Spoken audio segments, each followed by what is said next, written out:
Como e quando utilizar o estudo reverso e o porquê que eu não uso essa técnica. Fala aí, aqui é o Guidion com mais um vídeo para você. Hoje eu vou comentar uma dúvida que surgiu no vídeo que eu postei ontem sobre como estudar em casa, né? Eu mostrei a minha rotina de estudos, comentei as técnicas de estudo que eu estava utilizando e provavelmente quem comentou essa dúvida lá no vídeo percebeu que eu não estava fazendo uso do estudo reverso na minha rotina de estudos e por isso perguntou o que eu achava, né, se era adequado. Eu respondi lá no comentário e vou dar minha opinião para você aqui agora no vídeo e falar do porquê que atualmente eu não estou usando o estudo reverso. Primeiro, o que é o estudo reverso? Estudo reverso, também chamado de estudo orientado a questões, estudo por questões, é nada mais nada menos do que você estudar de trás para frente. Você primeiro vai até as questões que costumam cair, provas semelhantes à prova que você vai prestar, e aí pelas provas você vai ver os conteúdos mais cobrados e você vai estudar primeiro os conteúdos mais cobrados. Eu fiz um desenho num dos últimos vídeos aí, eu achei que ficou bem bacana, então vou usar aqui também para explicar o estudo reverso. Imagine aí que o seu edital tem 3 grandes tópicos, né? T1, T2 e T3. Vou centralizar aqui. Então isso daqui são os 3 grandes tópicos do seu edital. E aqui está a sua prova.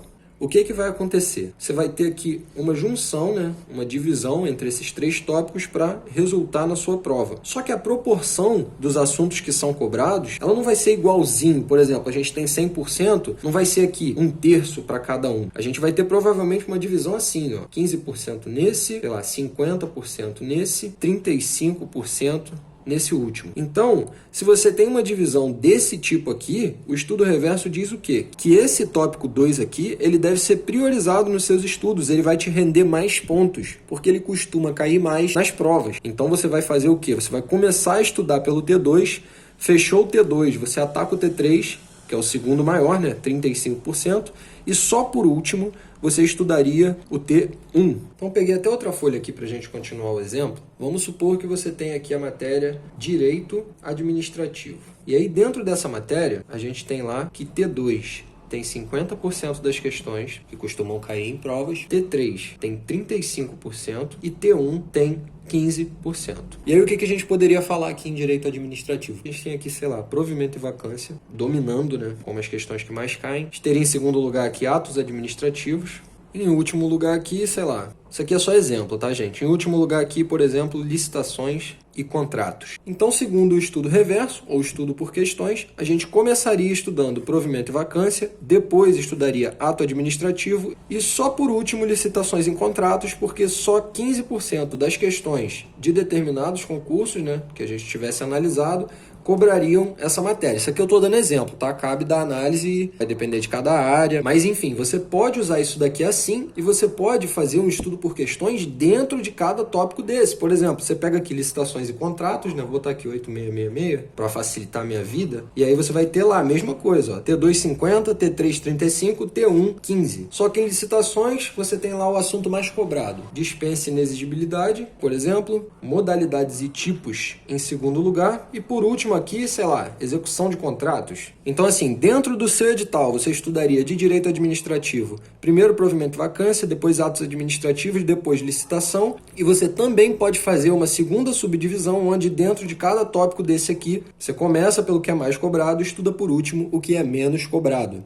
Então, esse é o estudo reverso. E através desse exemplo bobinho que eu dei aqui, você já percebe o porquê que isso é recomendado quando você tem pouco tempo para estudar, porque você deixa bastante coisa de fora estudando assim. Essa técnica ela é mais recomendada quando você tem um curto período até a sua prova e você tem que escolher, priorizar os assuntos que você vai estudar. Então ela é uma técnica que permite que você priorize alguns assuntos, alguns tópicos em detrimento de outros. Isso porque você já viu que eles caem mais em prova do que os outros assuntos que estão no seu edital. Beleza, por que atualmente eu não estou usando isso? Também teve uma pergunta lá no outro vídeo sobre quais concursos que eu tenho em mente, né? O que eu vou prestar daqui para frente. E atualmente eu estou estudando para concursos da área de controle e concursos da área fiscal que englobem disciplinas da área de controle. Além do mais, isso me permite prestar outros concursos também, já que eu estou estudando 10, 15, vou chegar a estudar 20 matérias provavelmente ao longo desse ano, né? Então o que vai acontecer? Estudando para os concursos nos quais eu estou focado, eu vou acabar matando outros editais e vou poder prestar outras provas, né, que aparecerem pelo caminho. Enfim, os concursos que eu estou focando, eles têm provas discursivas, questões discursivas sobre conteúdos específicos e alguns até peça técnica. Isso me demanda um conhecimento das matérias que estão sendo cobradas, né, um conteúdo de leitura, um saber falar muito maior do que as provas objetivas. Então é um estudo diferente que eu preciso fazer, um estudo muito mais completo. E como esses concursos que eu vou prestar não estão tão perto assim, eu não preciso fazer um estudo reverso, porque eu tenho tempo. Eu posso ir pouco a pouco, batendo editais anteriores, para chegar já com bastante conteúdo fechado quando saírem os editais que eu vou prestar. Até por isso também, hoje eu uso mapas mentais e não só resolução de questões, porque fazendo a revisão através de mapas também, eu fecho mais lacunas do conteúdo, já que só a resolução de questões me tornaria muito craque sim em resolver provas objetivas, mas não resolveria a minha vida 100% nas provas discursivas. Isso não se aplicaria se a gente estivesse falando de uma redação comum, de atualidades, conhecimentos gerais, mas como a gente está falando de questões discursivas para assuntos específicos, eu não tenho como fazer estudo reverso, eu tenho que bater todo o conteúdo. Isso por basicamente 2 motivos. Qual é um dos pontos fortes do estudo reverso? É que você tem um banco de questões enorme. Então, quando você faz uma análise estatística e vê o que é mais cobrado, a chance de você acertar o que vai cair na prova é muito grande.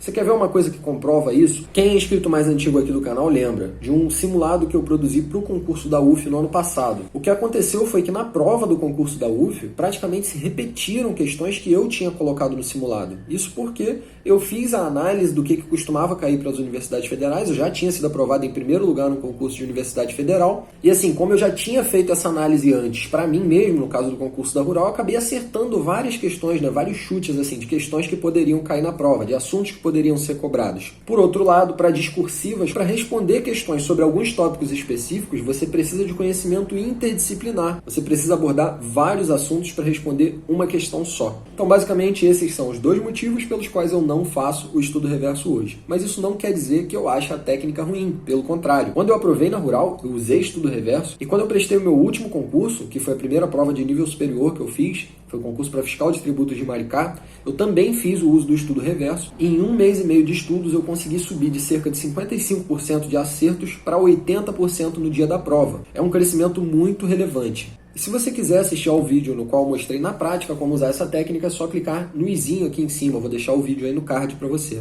Bom, então basicamente eu acredito que o estudo reverso seja uma técnica muito importante que pode ser muito bem usada, principalmente para quem tem um prazo curto para estudar, mas que numa preparação de longo prazo, que eu acredito que seja a realidade da maioria dos concurseiros hoje, que estão estudando antes de edital, até porque a gente não tem muitas oportunidades aí no mercado comparado com anos anteriores, eu acredito que para esses casos a gente não deva usar no primeiro momento, o estudo reverso. Talvez ali no seu pós-edital, dar aquela corrida para pegar as matérias que você ainda não teve contato, mas numa preparação de base, para você estudar português, raciocínio lógico, direito administrativo, constitucional, o mais recomendado é que você estude com antecedência e bata todos os tópicos. Então esse foi o motivo pelo qual, no meu vídeo mostrando a rotina de estudos e as técnicas de estudo que eu uso, eu não falei de estudo reverso. Porque, de modo geral, se você faz uma preparação sólida de médio e longo prazo para passar em um monte de concurso, e não em um concurso específico, com edital aberto, com prazo curto, esse é o jeito que eu entendo que seja o mais benéfico de estudar. A longo prazo, fazer um estudo sustentável, consciente e aproveitar o máximo de oportunidades possíveis que forem aparecendo aí no seu caminho. Então, basicamente, é isso que eu tinha para dividir com você no vídeo de hoje. Eu espero que você tenha gostado. Qualquer dúvida, sugestão, deixa aqui nos comentários, vamos bater um papo. Me segue lá no Instagram, também tá um comentário fixado aqui embaixo. Até a próxima. Fui!